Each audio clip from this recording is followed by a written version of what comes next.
Welcome to another episode of the Cyber Culture Cafe podcast, where John and Andy will introduce you to another fascinating member of the eSentire family, how they got here, what motivates and drives them to deliver the best service experience in the industry. Welcome.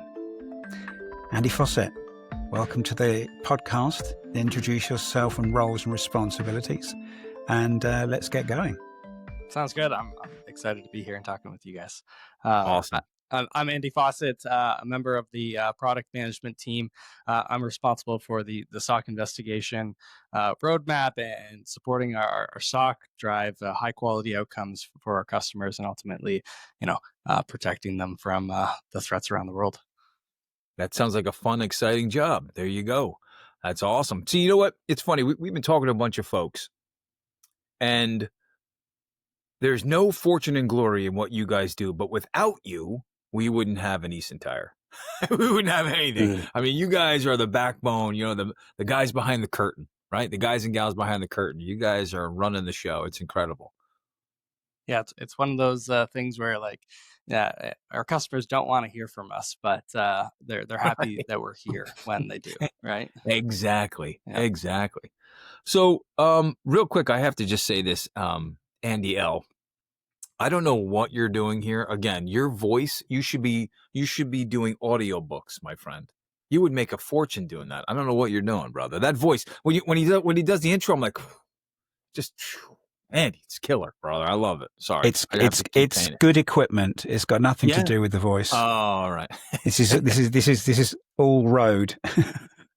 Like it. I don't have a ton of time for reading, but when I'm driving into work and there's always the audiobook on, and I could sit here and listen to Andy's voice. Yeah, right? Exactly. I'm telling you, it's fascinating. Dude, now I'm embarrassed now. No, don't be embarrassed. You should do that as a side gig. I like it. I used to enjoy, I tell you what, joking apart, I used to love reading for the kids.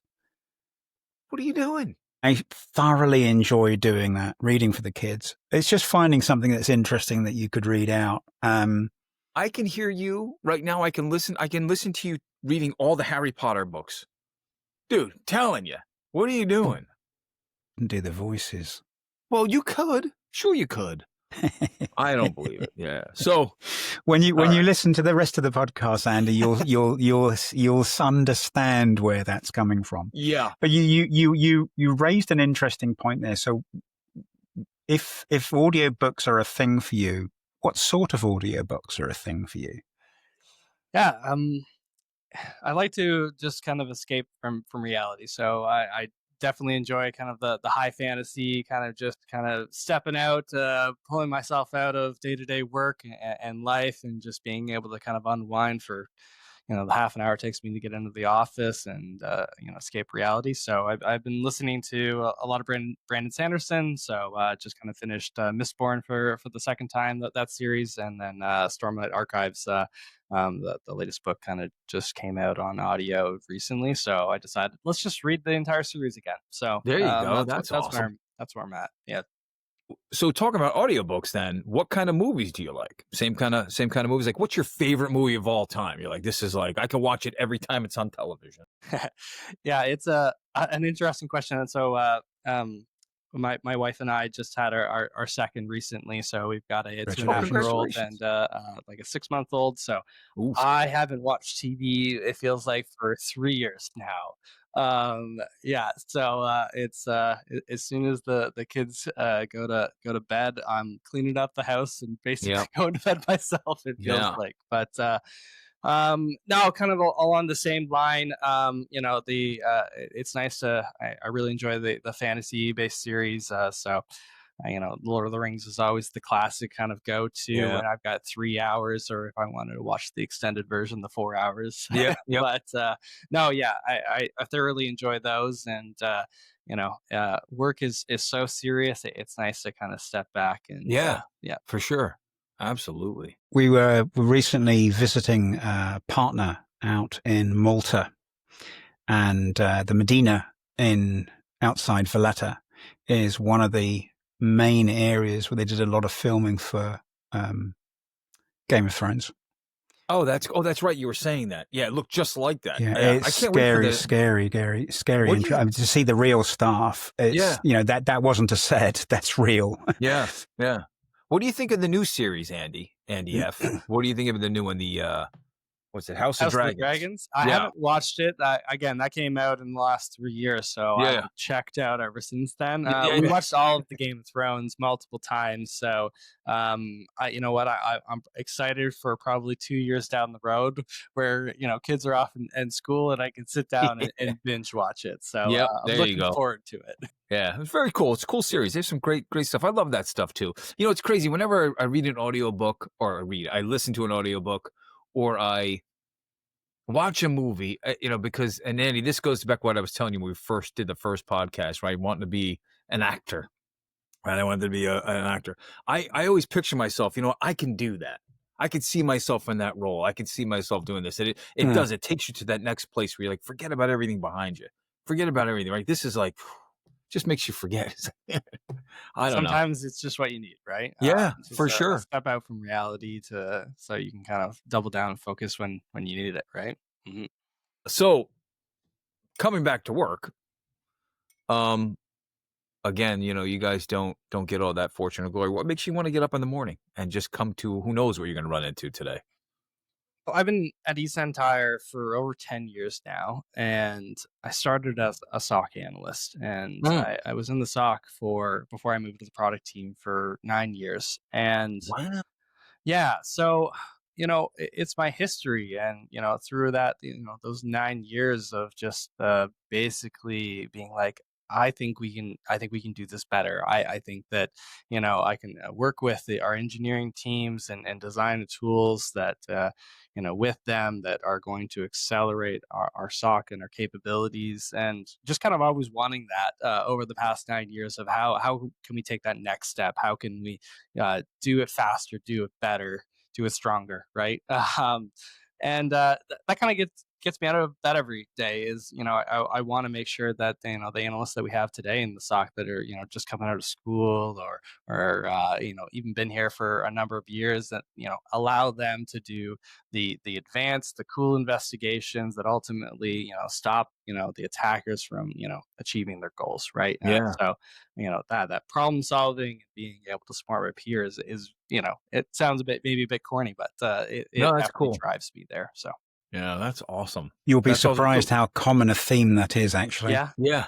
I was just going to say that too. I mean, that's awesome. So there's a lot of care at eSentire. Like there are very passionate people here, and one of the reasons I love working at eSentire is that of all the passion that goes around, the people that generally just want to solve complicated and hard problems is great.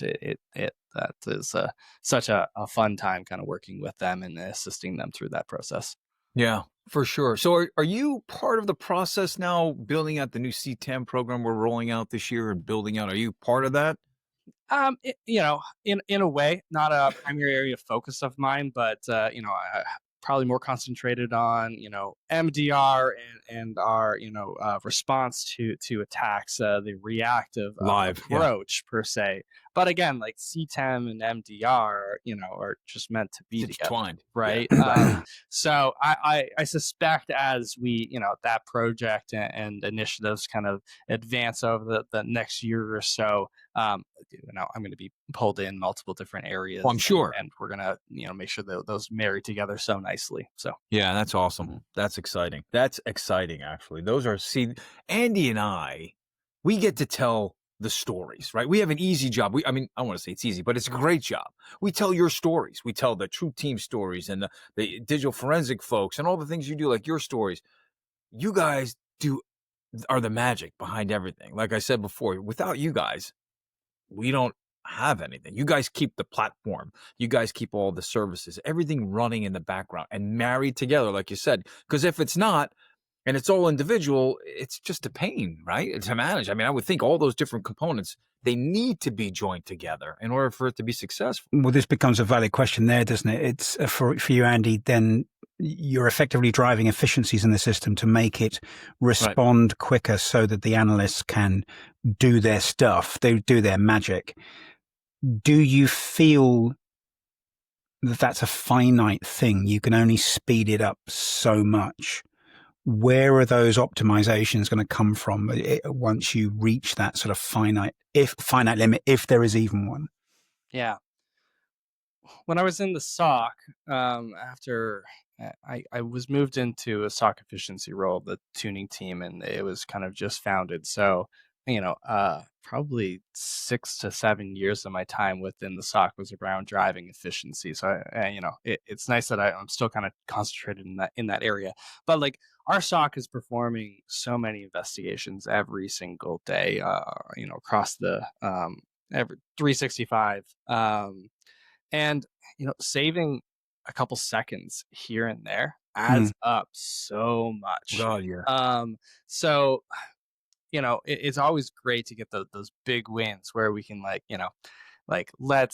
we can figure out a new way of identifying false positives, with a high level of accuracy that doesn't necessarily require in-depth human review or allows them to accelerate.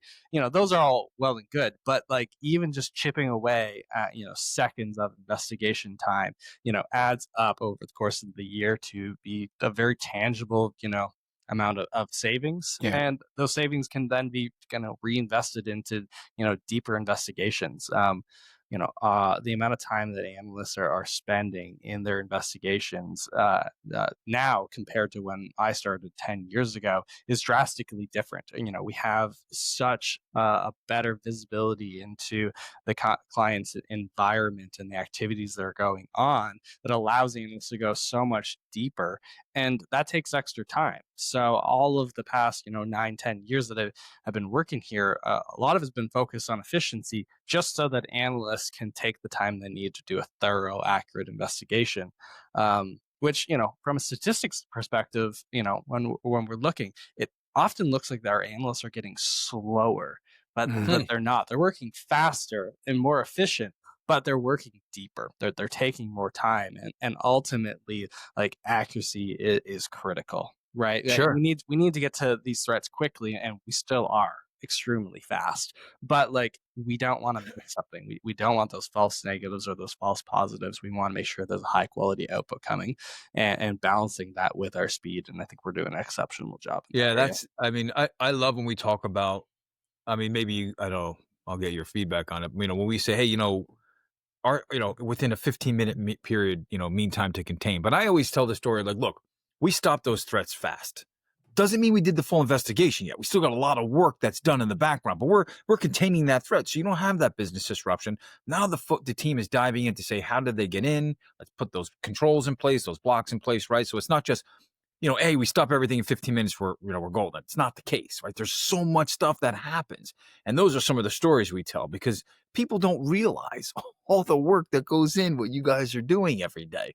I mean, like I said, it's, for example, like, when you get up in the morning, right? What gets you out of the bed to say, hey, you know what? I'm ready to start the day, because you're probably starting a day where who knows what the heck is going on. There's probably a billion things. There's probably fires everywhere, right? How do you start off the day going, I'm ready to go. Let's start going. I mean, it's tough.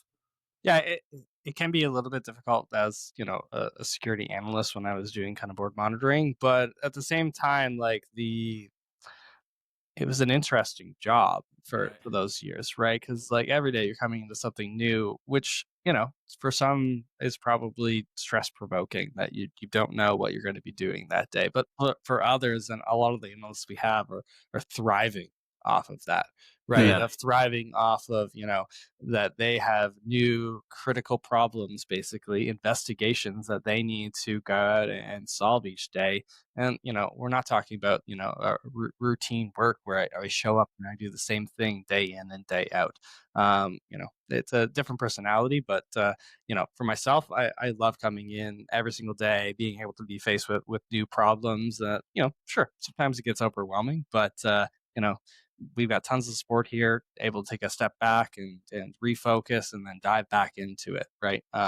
Which is a big thing that our SOC shift leads and managers are doing kind of day in and day out, is making sure that you know this is a high stress, critical thinking, mentally taxing role.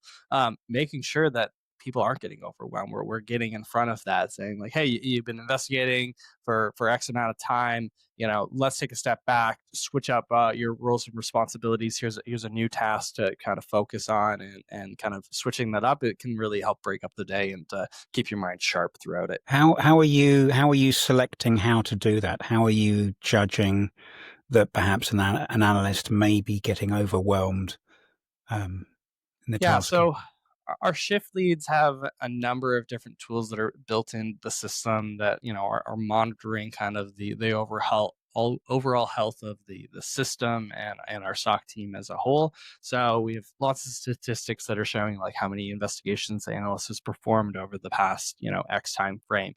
Have they been stuck on one investigation for a prolonged period of time? Maybe it's time to say, hey, John, do you need help with that investigation? Let me grab a senior over here that can accelerate this. We need to get this one going and out the door. We also have like built-in warnings into the system where it's like an employee has been doing the same task for X amount of time. Is there opportunities to switch their tasks up? Sometimes there isn't, right? But often there's ample opportunity. There's lots of staff available. We always have to staff our peaks, right? The flow of security alerts that are coming into our SOC that we need to monitor is not consistent by any means. So, that allows us to be a little bit more flexible when we're not in these high peak valley times, right? But when we do get an influx of security alerts that need to be actioned, we can still action them quickly. So Yeah. I got to tell you, I remember going up to the SOC and sitting with the folks when, and moving around the SOC. It's like something, I don't know, Andy, you've seen the one in Cork. I don't know if you've ever seen the one in Waterloo. You actually got to sit inside there. It's like something in a show or a movie where everybody's working together. It's like it's incredible to see what you guys are doing and how fast you're doing things and what you're doing. It's like, man, I just, like, some of the stories I tell, it's like, it takes a special individual to do what you do. Some people can't do that. Like me, in my early career, I found out that I am not like a SOC analyst. I actually did my ethical hacker thing in class. I'm like, oh, this is cool, but I can't do that. I can't find the threats. I can't see them like you can, like seeing that needle in the haystack. It takes special individual to be able to sit there and do that, have the patience, that mindset to really step back and see the big picture. It's not, everybody can't do that. That's for sure. It's a unique team that you guys have. yeah, I had the opportunity to manage the SOC team in Waterloo for a couple of years, and hiring is always a difficult thing because there are so many skills that you need to have and be able to, Yeah. you know, uh, hit a high level of competency in them to do this job. So, customer communication and working with a customer is kind of one of those skill sets that often are opposites to like analytical thinking, deep dive, right, critical thinking skills. Sorry, not critical thinking skills, but like deep dive, very Yeah. focused investigations. And then you're turning around and you're having to professionally and effectively communicate these threats to a variety of different customers that have a variety of different of experiences and understanding of what you're talking about. So it was always difficult to kind of hire those type of two skill sets because often they're found in different individuals, right? Yeah. So, yeah. Absolutely. Yeah. We were just talking about that yesterday with some of the other team members and stuff. It's like, look, there are some SOC analysts that I met. They're brilliant and they can figure out anything. But there's some of the guys that can't, they don't feel comfortable talking to folks, right? They don't have, like you mentioned, that, they don't want to talk to customers. Maybe they don't, they're a little nervous doing that because they might get too technical, because some of our customers, you really have to, explain it at their level so they understand why you're doing what you're doing and how you're doing it. So it takes a lot of patience, and it's two sides of the coin there. That's brutal. That's a tough job. And I want to come back to what Andy said earlier of effectively protecting those SOC analysts from themselves as well. I think that's also a very important factor here, is that there is a significant investment in SOC analysts to get the right people. As you've mentioned, Andy, selecting them at interview stage is very, very difficult because you're asking for a broad range of skill capabilities. What else are you doing to protect those analysts so that we can get more out of them and they can get more out of themselves? Yeah, there's been a lot of evolution within the SOC over my time here to kind of help make sure that we stock analysts are not getting burnt out. So what we were kind of talking about previously was like getting overwhelmed and possibly burnt out within a shift, right? So we've kind of covered that, and there's a number of different tactics that we engage to make sure that there's a variety of different tasks. But even within the security industry, like being burnt out over long periods of time can be difficult. So some of the things that we're kind of doing to combat that is we don't operate on a rotating shift.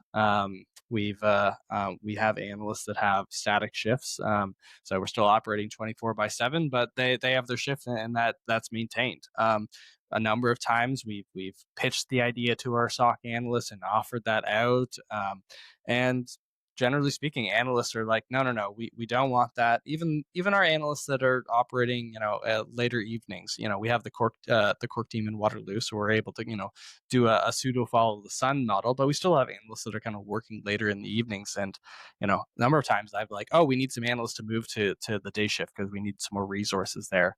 And generally speaking, they're like, no, we like our shifts. So we have a lot of Cool. flexibility there. Generally speaking, all the employees within the SOC are happy and excited and built their lives around their shift Yeah. schedule, and we don't like to disrupt that.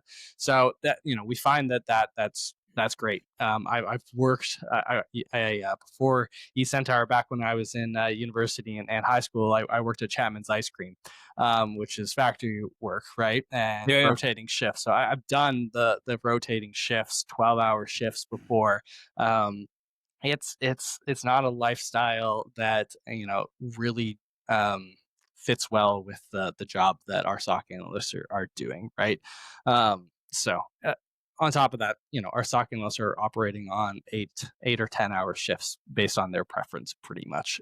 We find that anything after that 10-hour mark, stretching that to like 2 more hours to help cover Yeah. that 24/7 nature, it's not worth it. Their focus and their abilities drop off at that time, and we need to be on our A game 24/7, which Well, this means is that we this is the have to thing, have that fresh people quality all the the time. quality becomes important, right? Yeah. Yeah. Yeah. I think that's unique. I love that you guys keep certain shift hours, and that's what they are. And it helps them because, when you go from day to night, like you said, you get burnt out quick, right? And you're right. You got to be, like we tell the story, you guys have to be right every single time you go into an investigation. Threat actors can try over and over again till they get it right, right? They don't care. But when we start an investigation, there's honestly, and it's tough. There's no room for error. You got to be right on it. And it's nice that you guys help and you guys have a team that just works together as a family. And that's, I think, makes the difference right there. That's incredible. Wow. I love that story, telling that story. And I'm going to use that, the shift work like that. That's important, Yep. It was a absolutely. big part of my life for most of my career here, and being able to Yeah. sit on the side of being a SOC analyst for a number of years, and then having the opportunity to manage the team as well. I can speak from experience on both sides that like it is what works best.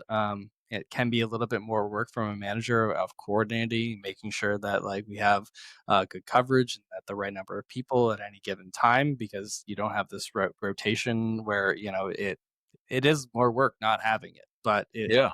work that's well put in and well appreciated by our analysts. So That's awesome. So you mentioned you worked in a factory, yeah. right? Before you became a SOC guy.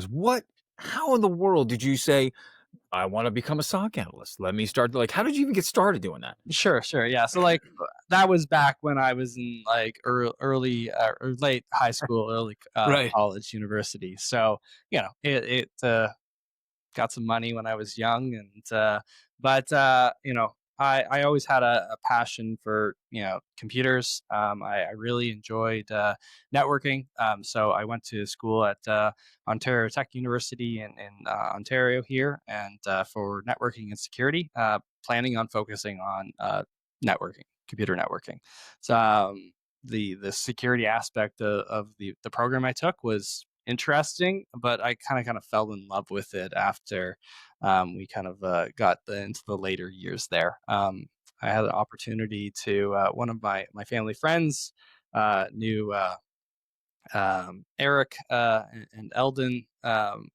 So I was able to sneak in for kind of a late minute interview with eSentire, and That's awesome. kind of jumped into the security role at that point with, not a ton of experience in cybersecurity, but the training and the rigorous kind of upskilling I went through within that first 6 months was exceptional. So Yeah. yeah. But yeah, no, and ever since then, my passion for cybersecurity is just kind of Grown. growing, Just keep right? going. Yeah. Yeah. It's Yeah, no, cool. it's I love problem solving, and it's every day I come in, there's a new problem that needs to be Yeah. solved. It's a constantly a cat and mouse game that we're playing with attackers, right? So this problem solving and this war that we're at. It's never going to end. Yeah. It's never a It's dull just moment. going to change. We're going to use new tools. We're going to explore new avenues to kind of get past each other, and ultimately we just need to try to stay one step ahead or react quickly, right? Hmm. Do you see?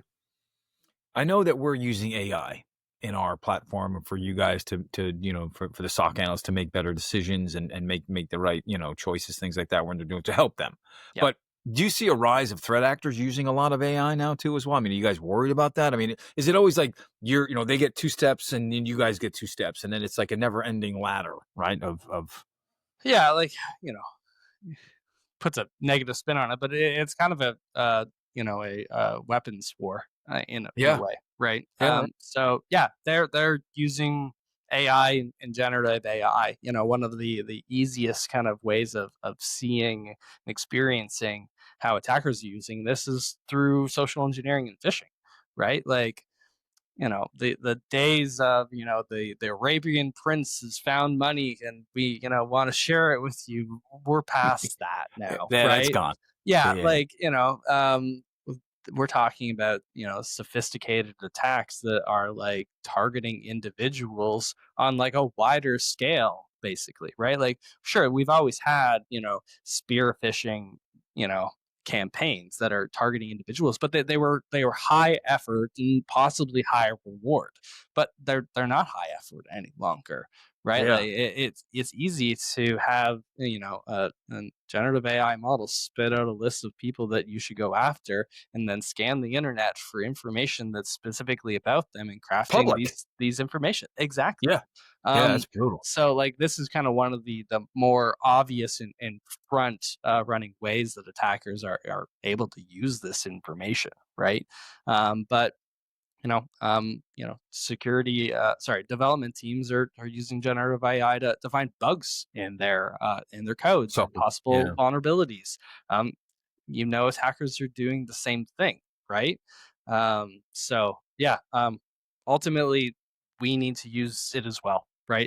yeah, It's an empowering tool. It needs to be used carefully, obviously. If you don't use your tools that you have properly, I got a yeah. miter saw in my garage here. I shouldn't operate it if I don't know how to use it correctly. Right, So right. we make sure that our analysts know how to utilize these tools to aid them in their investigations, not blindly use them, which Hmm. is kind of uh, I've had a number of customers and internal individuals at eCenter that reach out and say, like, what's preventing SOC analysts from just trusting AI and just doing what it says? And ultimately, my answer is like, they've literally been taught and enforced into their brains that they are an analyst, they are an investigator. They have been getting the outputs of AI security alerts for many of years now. We've had behavioral AI Forever. for a very long time, Yeah. and they're getting those outputs no differently. So they are already coming in using their critical thinking skills and not trusting the information but validating against it. So like the SOC group is well positioned to harness the power of generative AI, without having increased risk per se of them using it incorrectly, because they've already been taught to think critically and to not take information at face value and validate it. So it's Yes. really nice being able to surface these tools with that group without overly having to worry about the way they're going to use it, just because of the nature of their position and their jobs. So Yeah, we tell that story. We always say all the millions of signals we're doing, all the things we're investigating. At the end of the day, with all the raw data that we're bringing in and everything that we're filtering out, our SOC analysts still look at every piece of data that's coming in there. They don't just rely on the tools to do everything. It's them still validating. I actually told a partner that the other day, and they had a customer on the call. They're like, "Oh, you know what? That's good, because the last person said their tool does everything and automates everything. We have automation. That's great, but you know what? We still look at every piece of data coming into our platform. We have to. We can't rely on these tools because you have no idea. You still have that human interaction with everything, and that's, I think, critical and key. And I'm glad we do that. and It makes the difference. and it's going to have to maintain that way. Like, our models are, in the industry are getting great and achieving high accuracy, but you can trick them. There are going to be attacks that are going to start to surface that are targeting these type of security AI driven tools to circumvent them. I had a colleague at eSentire that was demonstrating how he can trick, Microsoft Copilot into exfiltrating data through prompt injection. These Wow. aren't these. There are weaknesses in the system, so attackers are going to start to use those weaknesses, and this is where the human analysis is critical, of being able to understand when those systems are not operating how they should be, right? Yeah. So Yeah. one of the key aspects of I think our cybersecurity analyst jobs will be making sure that these models are operating effectively and not being you know tricked into handling a situation incorrectly. That's why they're fundamental to them being part of the investigative process, and they always will be. They always have to be, for that reason specifically. So we're not you know we're not in the day and age where cybersecurity is going to be automated, and I don't picture there being a day No. where it's fully automated. Mhm. There's definitely aspects that will be continue to be automated to allow humans to focus in on the correct areas, but they're never not going to be in the loop. They Yeah. have I to mean, be. once they get to that point, it's like the movie The Terminator, right? Forget it. It's like Skynet and it's over. I mean, really. You know Sure. what I mean? But It's again, crazy. you need humans, right? they Exactly. If they only were to shoot able at. to outsmart them. Yeah. Yeah. It's been a while since I've seen that movie, so Yeah, yeah. No, it was on TV the other day. It made me remind me, like, wow, you know what? Look at this. It took over the world, and machines took over everything, and AI and all that stuff. Because you watch these movies, and that movie, it's funny. That movie was made in 1980, I think 84. And you look now, it's like, holy cow, we're almost there. I mean, we're really almost there with the stuff that we're doing today. It's it's crazy. pop culture and like how AI has been Yeah. framed over the past Yeah. 100 years Yeah. is all negative. So there is Yeah. a lot of headwinds of using this type of technology, and a lot of fear around it. Having working with it and building tools for the SOC to use of it. It's not as scary as Yeah. some Yeah. Who think, people think it is. Yeah. right? The way they make it look. It's doing an exceptional job, but like you still need to think critically and use it properly if you want high quality outputs, right? So it's not a magic box that just you give it one word and it does it perfectly. No, Does it all for you. the point is Yeah. that you work with it, and it's an acceleration tool more than it is anything else. So Yeah. My kid got in trouble for using ChatGPT in school. He did this report. I mean, I don't. He like a knucklehead. He's young. He was seventh grade. He copied everything from there, and boom, it was right there. And the teacher's like, "What is this? You don't even talk this way. Are you kidding me? What's wrong with you?" So of course he gets in trouble, and guess who gets the phone call? My wife gets the phone call. Got another call from Ben's school today, and boom, in trouble for using AI in school. But and it's just yeah, no, how to use it properly, making sure that exactly. we're educating. I've got two kids, and one of my thoughts are is I'm gonna have to train them how to use this, right? Yeah, yeah, I try to think of it as like the introduction of the calculator. It's going to be Yeah. part of everyone's day in life. We're going to have it on our fingertips. So, you know, everyone's going to be using this. Yeah. Just making sure that you're using it properly, right? Like any tool. But Yeah, yeah. as you said, Andy, the key piece here is you still have to develop those critical thinking skills because you have to remain in charge and drive these tools and use them appropriately. If you don't know what you're doing or what you're trying to build off of it, like sure, I can jump on ChatGPT and ask it to write a report on quantum mechanics. I can read that and go, wow, this is amazing.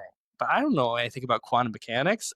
It's probably all BS. Like I don't know anything about it. So and it doesn't Yeah. get it right all the time too. So No, right.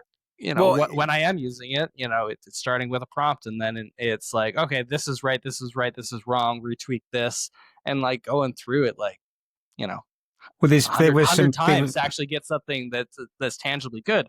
And then that kind of acts more as like a framework for what I want to do, not as Yeah. the output, right? So Well, like things like ChatGPT, things like that, you throw bad data in there, that's what you're going to get back, right? If it's inaccurate data, it's what you're going to see when you get those prompts back, when you do stuff. So, yeah, they're pretty saying weird. now that there are some rather large examples of AI engines not understanding the question, not understanding the answer, and actually making things up. And there's some evidence now that when it can't answer the question, to force an answer, it'll make something up to fit the answer. And that's starting to get interesting, that it's trying to be of service. But it hasn't got enough knowledge yet. And the problem is it needs to have an understanding of so much. Yeah. It's funny. I just heard about this. I was just reading about the new, I don't want to say it's a new form of AI. I forgot what it's called, but it's like an autonomous AI where it's learning about itself. It's coming up like, how with Gen AI, you're asking questions and you're telling it, fill this in. This other AI that's coming out, or maybe it's even out already. It's totally autonomous now from what it's, learning and doing and how it's grabbing information and what it thinks you're going to say next. It's filling that information in before you even ask it, which is kind of scary and crazy. So it's like, wow, I don't know. I mean, your job is never dull. You guys got a lot of things you have to learn besides threats. yeah, every day I come in and I've got my engineers coming up to me and like, did you see the new change in Gen AI? And like every single day I come in, there's something different going on. Yeah. The cybersecurity industry kind of exploded, but like not like this. So Yeah. So what's a recent standout for you? I mean, you've been doing a lot of work and accomplishing a lot of pieces here, and obviously you've got to manage all of this noise and sort of drive some conclusions out of it. They're going to drive some efficiencies.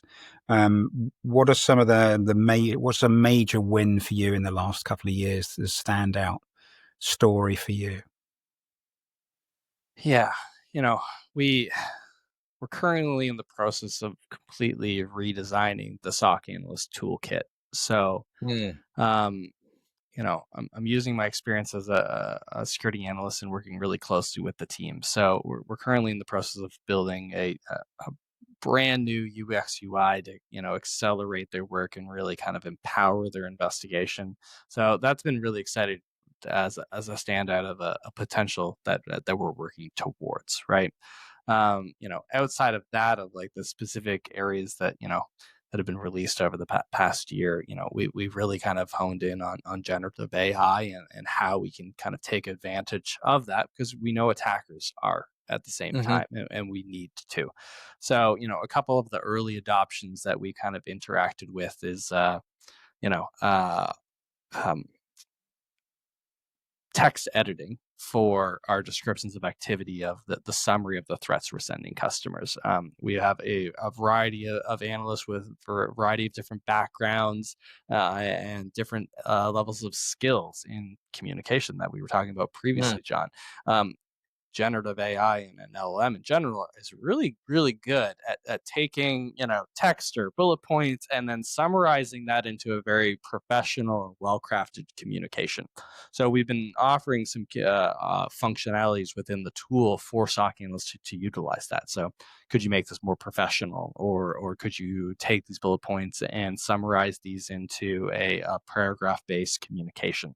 So that is kind of one area that I think has really helped provide more consistency in the communications that eSentire are able to send customers, the readability of that for our customers as well. And again, to make sure to like hone in on this of like, it's not writing these for us. The analysts are the ones that have completed the Right. investigations. They're putting in the information. It's really just helping them accelerate crafting a well written description for the Well defined, customer, yeah. focusing on the important aspects and parts of that. So that's kind of helped accelerate them and also improve the overall quality of our output. So that's one area that I've I found great promise in. We've also recently been playing around with how can Gen AI and kind of start looking at some of these investigations and providing recommendations for how the analyst might go about starting their investigation, or interesting artifacts that they should concentrate on. So trying to accelerate the investigative process by giving them possible lanes that they can go down. Ultimately, like, the analyst has free reign over how they lead their investigations. Mm. But there's these are new problems they're solving every single day. Sometimes it's really helpful to just have a starting point and to help you gather your thoughts around that. So we've been having some great success around having generative AI kind of working with our SOC analysts and assisting them, co-piloting their investigation with them essentially. So So yeah. so how do you feel about the new SOC investigation dashboard within the Insight platform, right? Do you like those new pieces giving more visibility to from the customer's point of view, where they're like, wow, look what was going on, all the stuff. Now, I don't know. We haven't gotten access yet. Andy and I are supposed to get access hopefully at the end of the month. So we do demos of that, which I think is incredible to Yeah. show, when I show partners what we're doing, because I said, a lot of the feedback I get when I do a SOC dash and then an Insight portal, because I combine the two, they're like, nobody shows us this stuff. Nobody takes the time to show us how and why you're doing what you do. They all say, here, when we do MDR, everybody knows what we do, right? Here, everybody says it. But let me show you how it happens. And when we do that, it's a great win for us, I think. It really helps on the partner side, on the channel side. I know the customers and stuff too. But now that we're moving it and giving more visibility, I mean, how do you feel about that? What do you think about that? Yeah, times have changed so much. Yeah. Right? Like 10 years ago when I started in the SOC, people just, you do security, great. Tell me when the bad stuff happens. I don't care about Yeah. anything else, right? And we're not living in that world any longer. We're our customers want to understand, the value that eSentire is providing, and they don't want to just see the attacks that we're identifying, but they want to see what we did yesterday, right? How did we protect them yesterday against attacks and threats? And hopefully a lot of the time that's, we identified 100 false positive activities, and we've investigated them thoroughly and provided a summary of what is going on there. Right now we're doing, we need to start surfacing that information to customers, not just on the threats, but on the non-threats, the benign Everything. activity as well. So, that they have a clear understanding of what they're paying for every single day. Yeah. Because, like, in all honesty, like, most of the work that eSentire is doing is handling benign false positive activity. And that's great. We want that, right? We don't want to, we don't want to be sending threats to our customers. We don't want them to be attacked.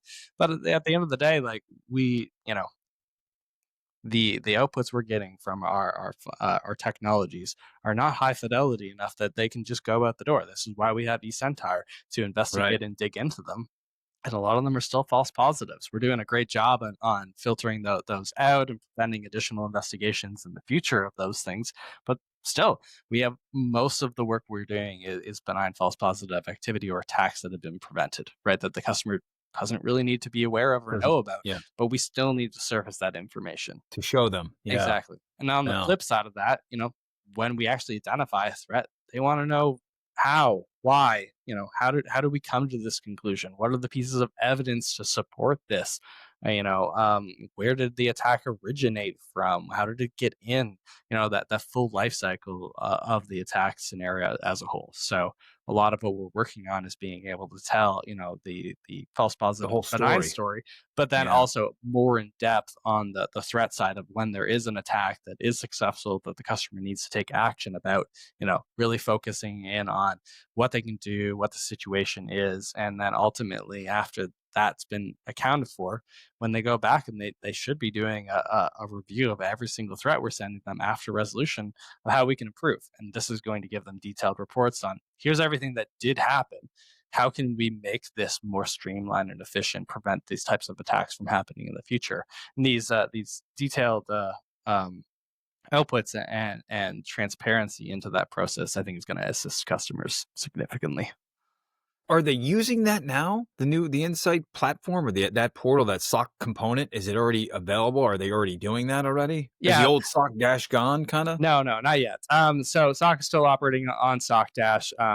Their kind of investigative tool suite, we're in still in kind of design phase for that. We're very close to being completed. We're going to do one last review probably in the next few weeks with our SOC analysts to make sure that we're spot on there. However, the findings aspect, so the visibility into the output of our SOC analysts, that's actively being developed by engineering right now. So this is where most of my effort is focused on, is working with our engineering team.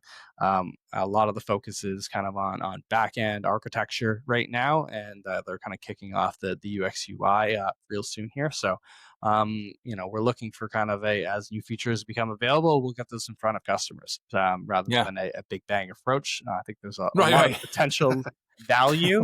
So I don't want to have to wait for the complete package, because every single update we're going to make out of this is going to improve on the existing. So let's focus on that. So that'll be real soon. A lot of customers will start seeing that kind of experience, and I'm excited to get it into your That's hands exciting. so you can demo for our prospects and customers to see, this is how cybersecurity is supposed to be done, right?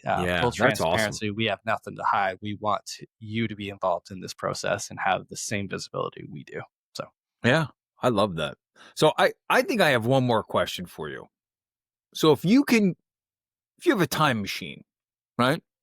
And you went back 10 years, what would you tell your younger self? If you can tell them one or two things, here, listen, do this, do that, whatever it would be, what would you tell that younger person? Would you change anything, or, what would you do?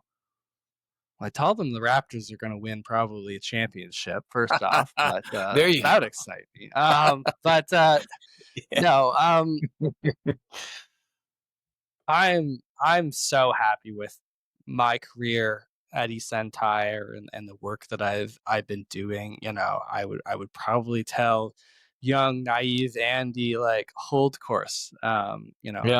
I've loved the path that I've taken. I've loved the experiences that I've had at eSentire. It's an amazing company to work with. The people I've got to work with over that time really makes it special and keeps me here.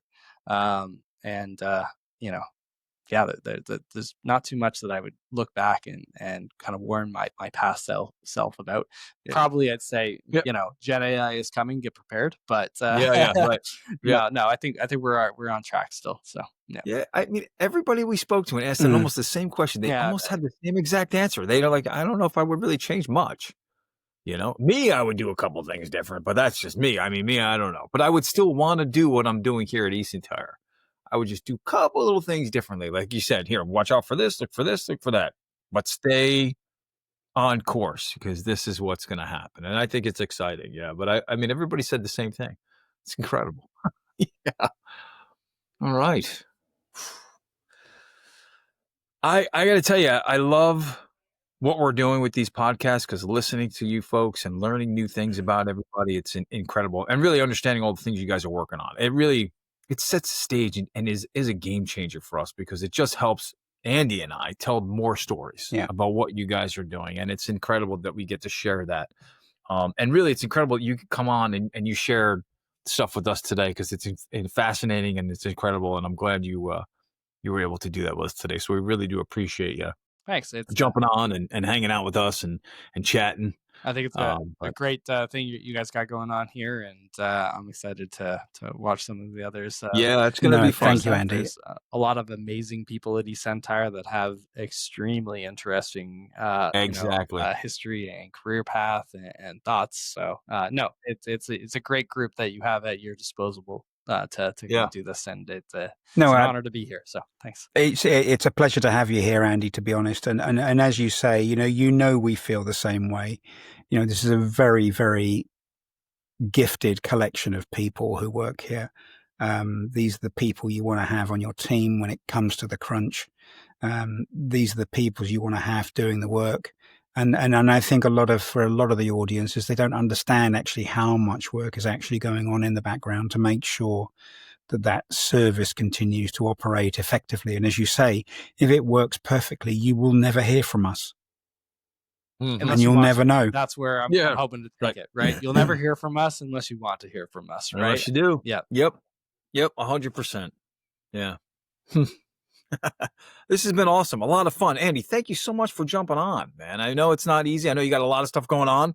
You're taking time out of your day for us, so we really do appreciate that. It's really important. And I'm glad we get to share the experiences that you've had here with the audience. It's a lot of fun. Thanks for having me. Well, thank you very much for joining, Andy. It's been an absolute pleasure. And obviously, we may jump and try and pinch some time from you at some later stage. But for the audience out there, that's been Andy Fossett, a very interesting character within our little constellation of our family. This has been the Cyber Culture Cafe series, a part of the Cyber Talks podcast presented by eSentire, the authority in managed detection and response. To learn how eSentire's next level MDR service can help you strengthen your security program and build cyber resilience, visit eSentire.com. And with that, I thank you all. I thank everyone here, and we look forward to hearing from you in the next episode. Thank you. Thanks, Andy. Cheers.